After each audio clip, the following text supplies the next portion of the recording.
If I look tired, it's the exhaustion from trying to follow these gun control protests and the ongoing debate after the school shooting in Florida last week. We've descended into something I can't even honestly characterize as debate because there's almost nothing I observe that's actually about the exchange of ideas. It's just the flexing of morality muscles to demonstrate unearned virtue and superiority. And meanwhile, that crucial separation of good ideas from bad for which we ought to strive in the aftermath of such a national tragedy gets lost in all this useless pageantry. After watching these protests, it's clear I'm being offered a choice. Either agree with the often incoherent messages of these protesters or be a morally inferior child killer. Protect kids, not guns, the signs read, as though those are necessarily competing interests.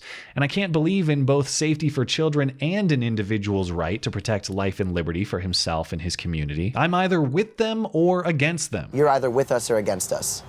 We are losing our lives while the adults are playing around. And while I of course sympathize with anyone directly involved with such horror, your personal experience doesn't make your reasoning sound, and I can't accept your moral judgment just because I'm unwilling to write you a blank policy check simply on the basis of that experience, especially when you can't convince me that you have even a basic understanding of the issues over which you want full control, and I'm not persuaded that you do. Mixed among your protesters are signs calling for a ban on automatic weapons and suppressors, both of which are already regulated out of practical availability at the federal level, and neither of which were used in this Parkland shooting anyhow. You cite statistics that lump suicides in with mass shootings as though those are the same thing in intent or effect. You count incidents of suicides and injury-free accidental discharges in criminal justice educational settings as school shootings to inflate the scope of the issue. You call for the support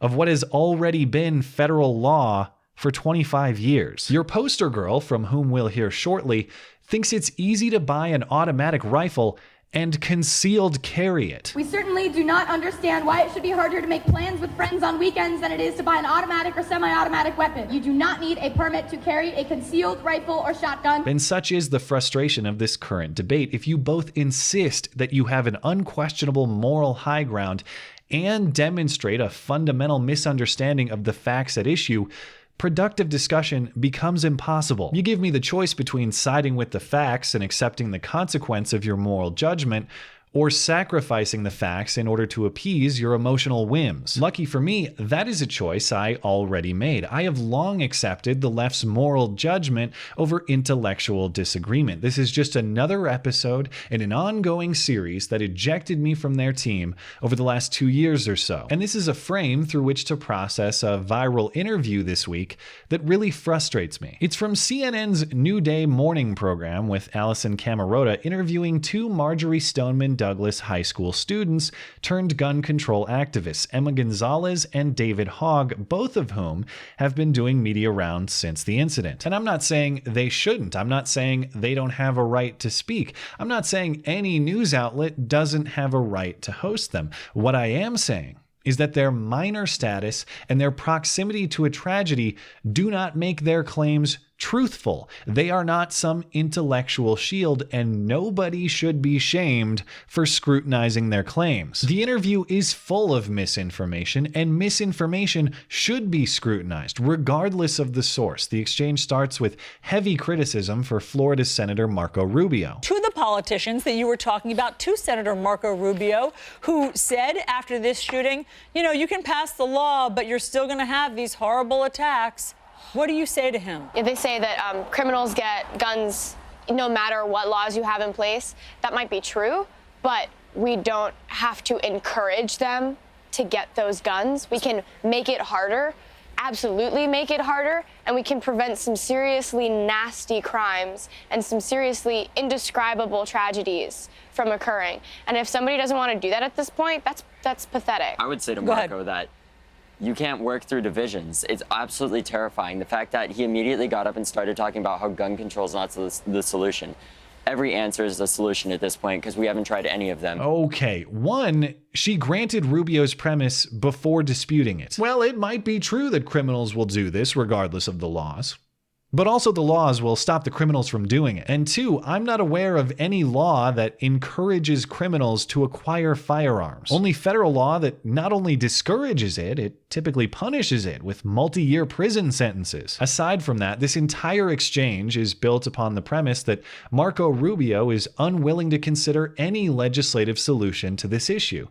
But is that actually what he said in the shooting aftermath? That's not what he said to a reporter immediately after the incident, advising waiting for the facts and then assessing what laws might be effective. I think it's important to know all of that before you jump to conclusions that there's some law that we could have passed that could have prevented it, and there may be. I think that you can always have that debate, but if you're going to have the debate about this particular incident, you should know the facts of that incident before you run out and prescribe some law that you claim could have prevented it. I've seen a lot of that on television, and maybe there is a law that could have prevented this instance. That's not what he said on the Senate floor the day after, where he explicitly expressed openness to ideas for solutions. Just because these proposals would not have prevented these does not mean that we therefore just raise our hands and say, therefore there's nothing that we can do. It is a very difficult thing to stop. But that, again, does not mean that we should not try to prevent as many of them as we can. For if there was such a law that could have prevented yesterday, I think a lot of people would have supported it. But I also want to be honest to people who share my point of view on these issues. I think it's also wrong to say that there's nothing we can do. And I would admit that perhaps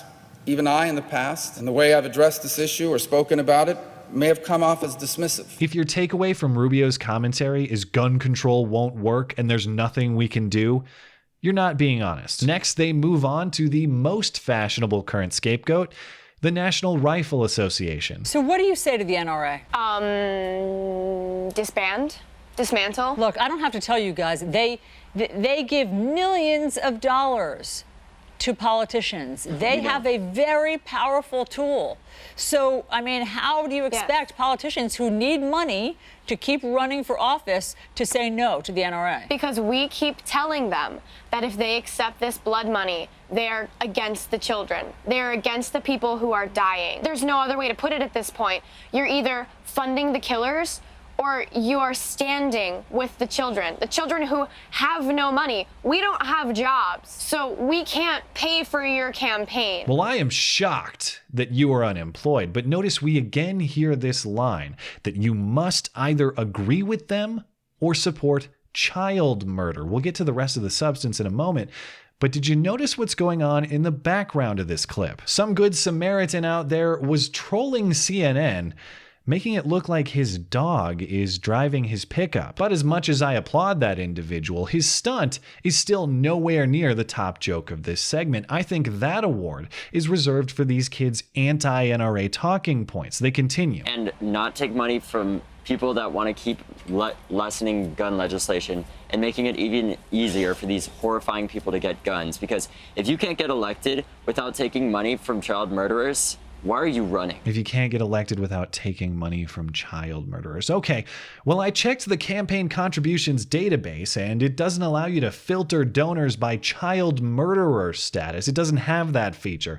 But I got to imagine those numbers are pretty low, considering most of those people are rotting in jail. But let's take what he really means. Those child murderers over at the NRA are financing every successful campaign to Washington. Well, according to PolitiFact, the NRA's total political expenditures over the last 20 years amount to just over $200 million, which sounds like a lot of money, but perspective is key here. Consider the total political spending by other sector interests in 2016 alone. $1.1 billion from financial interests, over $200 million from labor unions for just that one election cycle. That doesn't mean the NRA isn't politically influential, but they're not a uniquely generous political donor. And do note, the vast majority of the money the NRA is spending on politics is not actually even going to candidates. Direct candidate contributions make up only about 6% of NRA political spending. More than 70% of the NRA's political spending has been on independent expenditures,